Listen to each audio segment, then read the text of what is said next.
Hello everyone, welcome to my channel. I hope everyone is having a wonderful day. Before starting the video, please go ahead and hit the subscribe button and give this video a like up.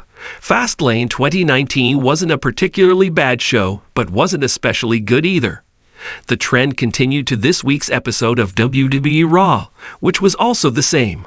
There was very little to actually complain about from the show, but it wasn't a very memorable episode either. As always, welcome to the best and worst analysis that follows every episode of Raw and SmackDown Live from yours truly. Be sure to let me know in the comments what your own best/worst list is. I'll be glad to check it out and understand your point of view as well. Here's what I think of the show that aired this week. In a nutshell, I did not get bored across the 3 hours, honestly. And that's never a bad thing.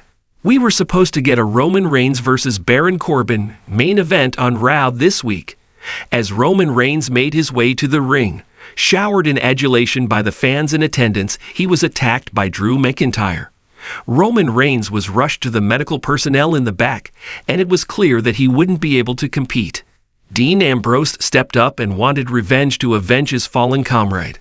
McIntyre and Ambrose clashed in a Falls Count Anywhere match that took the two men all across the arena, battling against one another in an absolutely intense contest. And then McIntyre picked up the big win at the conclusion of the match, delivering a Claymore while Ambrose was down. He would deliver yet another Claymore onto Ambrose, asserting his superiority over the Shield member. This was just the showing that he needed after the loss at Fastlane. I was a WWE fan back when Kurt Angle first made his debut, and I continue to remain a fan of his, having followed his career for many years onto this very night when he called it quits in his hometown. Kurt Angle will wrestle his final match at WrestleMania, and this is a shame, but it was, I suppose, inevitable. So many people who enter the wrestling ring from combat sports often disregard the hard work that goes into being a WWE superstar. Kurt Angle did not just embrace it, but he excelled at it, creating an absolutely unparalleled legacy. Today, so many people have entered the business because they've been inspired by the man. It is clear to anyone that watches him that Angle is no longer in his prime, but he still put on a great showcase against Apollo Crews. I listed out a whole bunch of surprises that could potentially take place on Raw not long ago. The one that I did not see coming was Shelton Benjamin's arrival. Paul Heyman mentioned how he paid Shelton Benjamin some big bucks to take out Seth Rollins, justifying his move to Raw this week. While this wasn't a very noteworthy development, it was fun to see Seth Rollins face a fresh opponent. The thing is, because of the brand split, we do not get to see superstars from different brands face one another, except at Survivor Series. Rollins and Benjamin had an okay match, the soundtrack of which was Paul Heyman talking about Lesnar's tie-in to the situation. If you want to know the link between the two men, check this article out. My colleague Sumik has done a great job chronicling the reasons for the attack. Batista has never been a particularly bad promo, so this week was just baffling. Triple H and Batista exchanged some harsh words in a segment that never really went anywhere. All the Hollywood star kept roaring about was, "Give me what I want" on repeat. Of all the matches that are lining up for WrestleMania this year, Triple H versus Batista seems to be the weakest on paper as of right now. The two men had a chance to build some heat into the program this week, but somehow the whole segment went off the rails, and while the crowd reacted, it wasn't the thunderous roar it should have actually received. I suppose Triple H's injury at Crown Jewel delayed this program to a point where it doesn't seem important. Before you start throwing rocks and stones at me, think back to what a championship title really is. You do not necessarily put the title around your strongest superstar, but around someone who needs it to help him ascend to the next level. By this reasoning, Finn Balor does not need the title as much as Lashley does, because Balor has an assured place in the roster and the support of many fans. Moreover, it was clear that WWE had no real plans for Balor as Intercontinental Champion, booking him in multi-man matches week after week. I also really liked Lio Rush's interference during the match, ringing the bell to distract the referee, a classic old-school tactic used in WWE. Lashley can now set the stage for Balor to win the title back at WrestleMania 35. Braun Strowman was competing for the Universal Championship not long ago on Raw.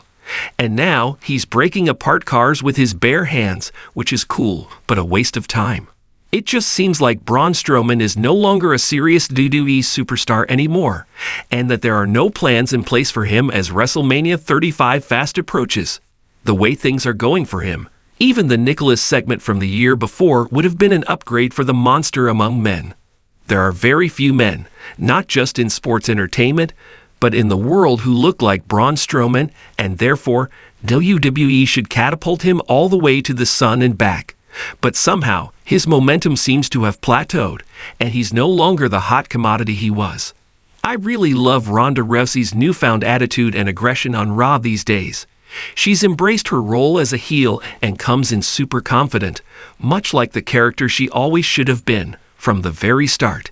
But there's something about her delivery that just shows her inexperience. The fact that she's new to the business, however quickly she may have embraced it. Compare her promo to the ones Charlotte Flair cuts. Flair is a natural on the microphone, and her pauses, her mannerisms, and her composure just make her seem like such a WWE superstar. Rousey comes off as someone who will get there in time someday. Anyway, speaking of being good on the microphone, congratulations to Alexa Bliss for hosting this year's WrestleMania. As always, I would like to close this edition with her image. The night after Fastlane 2019 was pivotal in setting the stage for WrestleMania 35. WWE Raw delivered a roller coaster of emotions, highlighted by significant returns, title changes, and dramatic storytelling.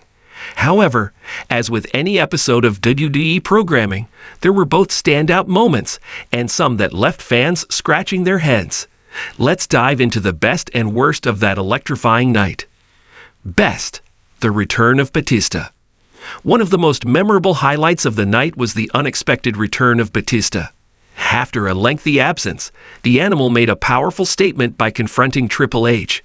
The intensity of their history reignited the flames of rivalry, with Batista's piercing promo reminding fans of his evolution as a character. His message was clear. He wanted one more match, and it had to be at WrestleMania. This moment wasn't just nostalgia. It was a masterclass in storytelling. Batista's presence added a layer of drama to an already stacked WrestleMania card, and fans were immediately invested in the potential showdown. The crowd erupted as he challenged Triple H, and the palpable tension hinted at a match steeped in personal history. The anticipation for their clash was a highlight for many fans, and it effectively set the tone for the road to WrestleMania. Best: new champion crowned. Another major moment that night was the crowning of a new champion. After a brutal and hard-fought battle at Fastlane, Seth Rollins found himself standing tall as the new Intercontinental Champion. His victory not only solidified his status as a top-tier performer, but also added fresh energy to the title scene. The celebration that followed Rollins' victory was a highlight, featuring a raucous crowd that was fully behind him. His charisma and connection with the audience were palpable, making the moment feel special. This title win was crucial for Rollins as it set him up for a significant role leading into WrestleMania, and it created intriguing match possibilities for the coming weeks. Worst: the overuse of rematches. One area where Raw fell flat was the over-reliance on rematches. Several bouts from Fastlane were recycled, leading to a feeling of déjà vu among viewers. While the matches were entertaining, the lack of fresh content made it feel like WWE was treading water instead of pushing narratives forward. For example, the rematch between Ronda Rousey and Ruby Riott felt like a missed opportunity. While Rousey is an undeniable draw, the build-up to this match lacked the intensity that could have made it feel special. Instead, it felt like a placeholder, and with WrestleMania just weeks away, fans expected more significant developments. Best: the women's division shines. Amidst the ups and downs, the women's division truly shone that night. With Ronda Rousey on the mic, she delivered a passionate promo that established her as the top star in the division. The segment with Becky Lynch added layers to their ongoing rivalry, and the heated exchange kept the audience on the edge of their seats. Lynch's crowd connection was electric, and her quest for redemption made her story resonate with fans. The blend of Rousey's combat sports legitimacy and Lynch's underdog charisma created an enticing narrative that positioned them as must-see performers heading into WrestleMania. Worst, confusing storylines. While some storylines flourished, others left much to be desired. The ongoing saga with the authors of Pain felt muddled and unclear. Their alignment with Paul Ellering seemed to have lost direction, and it was unclear how they fit into the larger picture of the tag team division. The confusion surrounding their character development detracted from what could have been a compelling story. Fans want clarity and engagement with characters, and this storyline felt like it was struggling to find its footing. Without a clear direction, the authors of Pain's potential was being squandered. Best, the Revival's title defense. The Revival successfully defending their tag team championships was a highlight of the night. Their match against Chad Gable and Bobby Roode showcased their technical prowess and storytelling ability. The chemistry between all four wrestlers was evident, and the crowd was invested throughout the contest. This match not only elevated the Revival, but also contributed to the overall strength of the tag team division.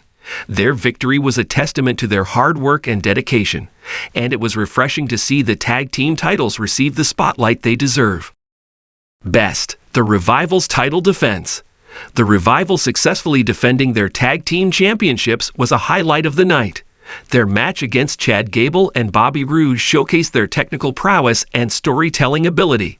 The chemistry between all four wrestlers was evident, and the crowd was invested throughout the contest. This match not only elevated the Revival, but also contributed to the overall strength of the tag team division. Their victory was a testament to their hard work and dedication, and it was refreshing to see the tag team titles receive the spotlight they deserve. Worst, lack of momentum for mid-card talent. Despite some strong performances, many mid-card talents struggled to find their place on the card. The absence of solid storylines for wrestlers like Finn Balor and Dolph Ziggler felt glaringly evident. While their in-ring abilities are undeniable, the lack of meaningful narrative arcs left fans feeling underwhelmed. With WrestleMania approaching, it was surprising that more wasn't done to elevate these talents. WWE has a roster filled with potential, and it felt like an opportunity was missed to build intrigue for their characters leading into the biggest show of the year. Conclusion. The Raw following Fastlane 2019 was a mixed bag that showcased WWE's ability to create memorable moments while also highlighting areas that needed improvement. The return of Batista and the crowning of a new champion were undoubtedly the standout highlights, capturing the audience's attention and setting the stage for WrestleMania. However, the over-reliance on rematches and muddled storylines reminded fans that consistency is key in professional wrestling.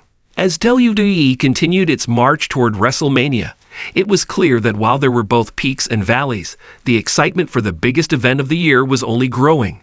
Fans were left with plenty to discuss, speculate on, and most importantly, look forward to in the weeks to come.